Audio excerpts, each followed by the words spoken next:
Alléluia. Nous te bénissons, notre roi.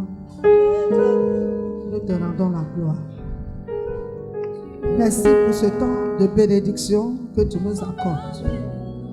Nous remettons toutes choses entre tes mains. Toi qui ferais un chemin dans le désert. Toi qui tiens tes promesses. Toi qui bénis, qui arrose ceux qui t'appartiennent. Merci de nous assister et de faire ces choses pour chacun d'entre nous ce matin. Au nom souverain de Jésus-Christ de Nazareth. Quelqu'un dit Amen, acclame le Seigneur.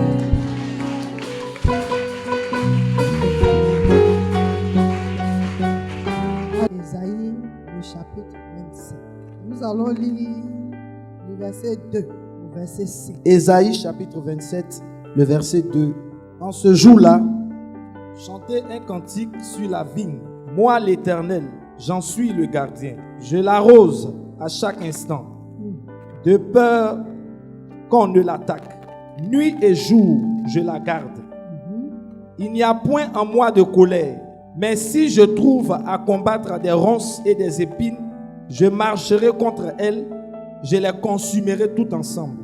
À moins qu'on ne me prenne pour refuge, qu'on ne fasse la paix avec moi, qu'on ne fasse la paix avec moi. Alléluia, alléluia. Est-ce qu'on a compris le passage qui a été lu? Pasteur, il faut reprendre et puis vas-y doucement. Ésaïe chapitre 27, le verset 2. En ce jour-là, chantez un cantique sur la vigne. Moi, l'Éternel, j'en suis le gardien. En ce jour-là, chantez un cantique sur la vigne. La vigne, c'est un chant. Et celui qui s'occupe d'un champ de vigne s'appelle un vigneron. Le fruit de la vigne produit quoi? On prend le fruit de la vigne pour faire quoi? Alors, ici, le Seigneur dit qu'il a une vigne dont lui-même est le gardien. Amen, amen. Le propriétaire de la vigne s'appelle le vigneron. Mais le gardien de la vigne, Dieu dit que c'est lui. Et pour cette vigne, nous aurons à chanter un cantique nouveau. Mais pour chanter ce cantique nouveau, il y a des choses que Dieu prévoit faire. Alléluia. Et la vigne de l'Éternel, le chant de l'Éternel. Allons dans Deutéronome 32. Deutéronome 32. Verset 9. Folie. Deutéronome 32, le verset 9. Car la portion de l'Éternel, c'est son peuple. Jacob est la part de son héritage. La portion de l'Éternel, c'est son peuple. Le chant de l'Éternel, c'est son peuple. Alléluia. Quand Dieu dit au verset 3, au verset 2 de Ésaïe 27. En ce jour-là, chantez un cantique sur la vigne. Donc moi, l'Éternel, en suis le gardien. Il parle de la vie de chacun d'entre nous. Le chant de Dieu, là, c'est toi. Le chant dans lequel Dieu cultive, c'est toi. Le chant dans lequel Dieu sème, c'est toi. Alléluia. Il dit, moi, l'Éternel, j'ai un chant. C'est un chant de vie. Le gardien de ce chant de vie, c'est moi. Mais un moment viendra où vous allez chanter un cantique pour ce chant de vie. Moi, je pense qu'un cantique se prépare sur mes lèvres pour le chant de vie que je suis. Amen, amen. Lis la suite. Moi, l'Éternel, j'en suis le gardien. Oui. Je l'arrose à chaque instant. Je l'arrose à chaque instant. J'arrose ma vigne à chaque instant. Pourquoi je l'arrose? De peur que? De peur qu'on ne l'attaque. De peur qu'on ne l'attaque. Nuit et jour, je la garde. Nuit et jour, je la garde. La suite. Il n'y a point en moi de colère. Mais si je trouve à combattre des ronces et des épines, je marcherai contre elles. Je les consumerai toutes ensemble. À moins qu'on ne me prenne pour refuge, qu'on ne fasse la paix avec moi. Alléluia. Quelqu'un est présent? Je connais qui on appelle gardien, mais je me suis amusé à aller dans le livre Larousse pour prendre la signification du mot gardien. Larousse me dit que le gardien, c'est celui qui surveille. Dans le mot surveiller, il y a veille. On dit celui qui veille. Le surveillant, celui qui veille. Quand quelqu'un veille, c'est un homme qui est prudent. C'est un homme qui défend. C'est un homme qui protège. Alléluia. C'est lui le gardien. Il met tout ce qu'il faut de son côté pour que l'espace qu'il doit garder ou la maison qu'il doit garder, que rien ne passe au travers. C'est pour ça que quand vous remarquez les gardiens, le gardien n'est pas sur place. Même s'il garde l'entrée d'une maison, l'entrée d'une banque ou l'entrée d'un quartier, vous allez voir qu'à une certaine heure, qu'est-ce qu'il fait? Il se promène, il sillonne. Parce que là où il est assis, là, le danger peut passer d'un autre côté. Le danger, le voleur peut passer par la fenêtre. Le voleur peut sauter la clôture d'un autre côté. Pendant que lui, il est assis ici à la porte, le voleur peut passer par la fenêtre ou il peut sauter la clôture. Alléluia. Ou le voleur peut le distraire par quelque chose. Ou bien s'il est assis trop sur place, il peut s'endormir. Donc, qu'est-ce qu'il fait? Il s'élève et il marche. Il s'élève, il fait le tour. Il s'élève, il fait. Et il est vigilant. Il regarde tous les mouvements de ceux qui passent. Il est attentif à tous les bruits qui se font dans le noir. À savoir si quelqu'un n'est pas tapis quelque part en train de voir, en train de le suivre pour pouvoir venir faire quelque chose. Dieu dit, il est le gardien de ma vie. Il est le gardien de ta vie. Il est celui qui veille. Il est le gardien. Donc, il a le devoir non seulement de surveiller, de veiller sur toi, mais de défendre, de te défendre, de te protéger. Amen, amen. C'est comme ça la Bible dit que dans Psaume 127, la Bible nous dit, si l'Éternel ne garde la vie, ne surveille la vie, ne protège la vie, si l'Éternel ne défend la vie, celui qu'on va aller chercher, celui qu'on va armer, celui qu'on va, je ne sais pas, donner tout ce qu'il faut comme arsenal, c'est un veilleur qui veille en vain. Parce que, bien aimé, l'attentat physique va tuer ton corps, mais le tueur spirituel va tuer ton âme. Il y a des gens qui ont des gardes de corps qu'on a eu à tuer. On a plein d'exemples dans le monde. Le président John Kennedy, est-ce qu'on l'a pas tué? Est-ce que tu connais une sécurité plus forte que pour les Américains? Tu connais? Alléluia. Donc, le Seigneur est le meilleur gardien. Il dit, il est le gardien de ta vie. Il est le gardien de ma vie. Il prend sur lui certaines responsabilités par rapport à ta vie. Mais, en tant que gardien, il prend sur lui de veiller, de protéger. Mais il va changer de caractère et de nature quand il va rencontrer des ronces. Il dit, je n'ai pas de colère. Mais ce qui va me mettre en colère, c'est quand je vais trouver dans mon jardin des ronces, dans mon jardin des épines. Donc je suis allé me renseigner, ronces et épines, c'est quoi? On me dit, le dictionnaire me dit qu'une ronce, c'est plusieurs espèces d'arbustes aiguillonnés et rampants de la famille des rosacrées qui poussent dans les haies et dans les bois. Bon. Moi, je ne suis pas allé trop à l'école, donc il y a des mots que je ne me suis pas fatigué pour trop chercher à comprendre. Mais je sais que dans aiguillé, il y a aiguille dedans. Hein? Il n'y a pas aiguille dedans. Il y a aiguille. Aiguille fait quoi? Ça pique. On parle des rosacrées.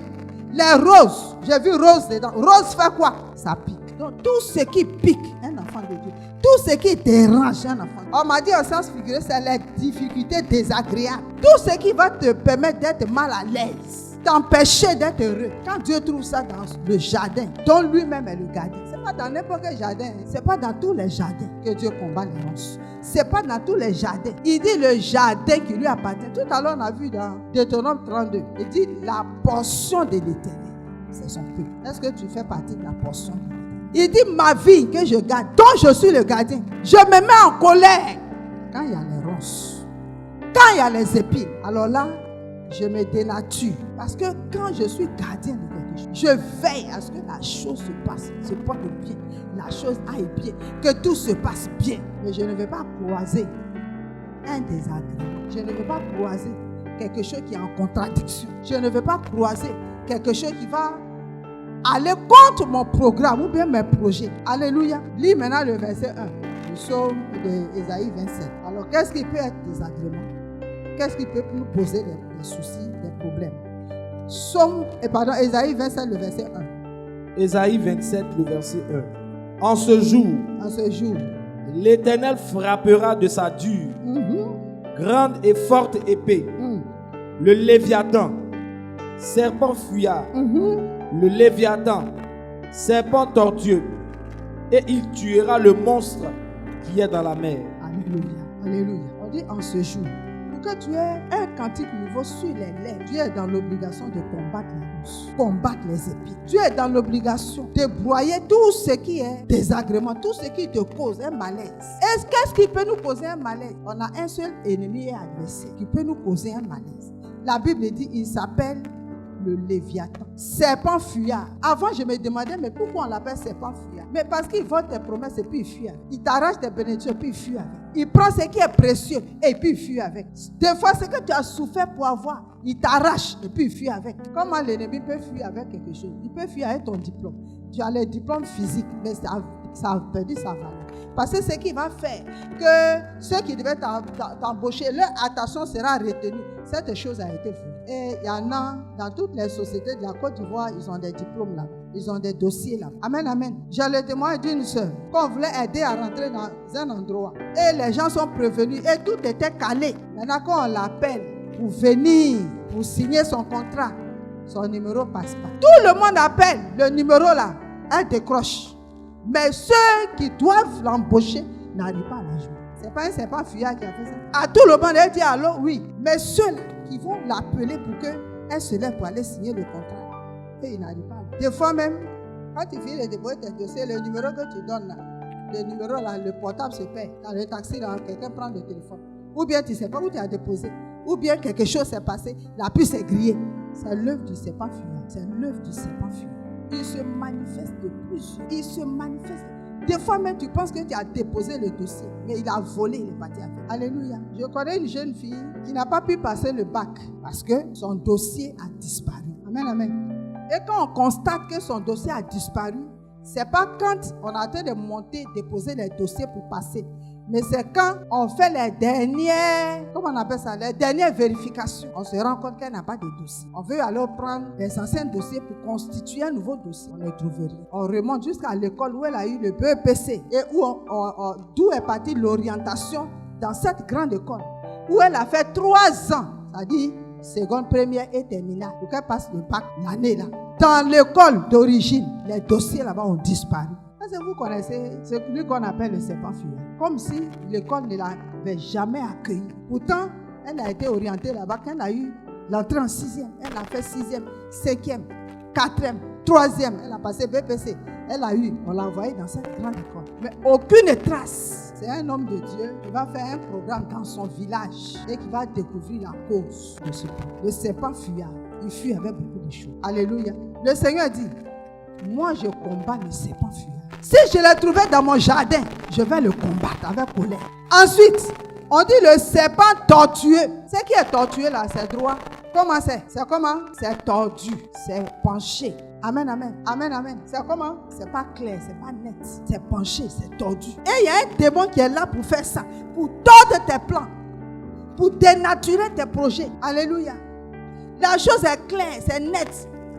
Et puis à un moment, tu vois que ça a changé de nature, ça a changé de visage. Ce qui était droit est devenu penché. Ce qui était droit est devenu courbé. Et c'est comme si tu vas d'un point A, normalement tu devais atteindre un point B. Mais tu tournes en rond et tu reviens sur le point du départ. Et il y a des gens comme ça qui tournent en rond. Amen, amen. Tu tournes en rond, on n'avance pas. On a comme l'impression qu'on a avancé. On se retrouve encore en arrière. Dans certains projets, peut-être tu étais devant. Il y en a qui étaient... Alléluia. Derniers d'école qui aujourd'hui ont supplanté ceux qui étaient les premiers. Et moi j'étais premier à l'école, j'étais très intelligent. Et puis le dernier de la classe, il vient t'éclabousser avec de l'eau sale. Et puis il dit, ah pardon, excuse-moi, oh j'étais sali, pardon. Et quand tu le regardes, il dit, hey, c'est toi. Il dit, oui, Fulgence. Ah, mon frère, comment tu vas? Il dit, mais actuellement là, je suis à la tête d'une grande boîte. Et toi qui étais premier là, tu as pied. Alléluia. Vous avez déjà vu ça? Quelqu'un a déjà été témoin de ça? Oui. Tu étais premier.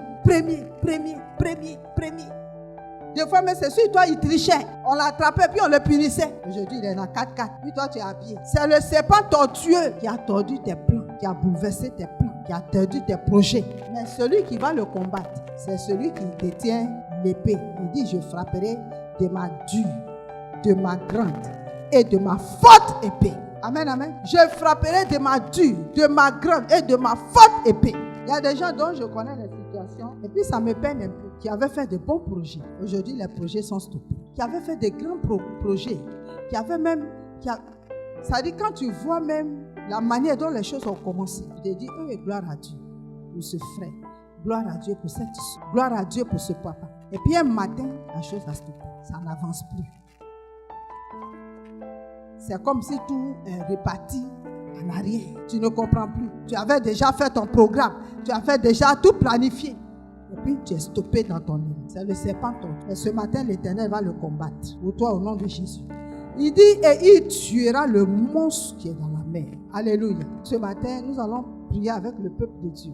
Amen, amen. Une femme qu'on a opérée, on a enlevé tous ses entrailles, l'utérus, quoi, tout. Et qui tombe enceinte. C'est de lui qu'on parle. C'est de celui-là qu'on parle. Quelque chose monte dans mon cœur et puis ça me fait mal. Qu'on minimise ainsi mon Dieu, qu'on mette mon Dieu à la même hauteur que les images taillées.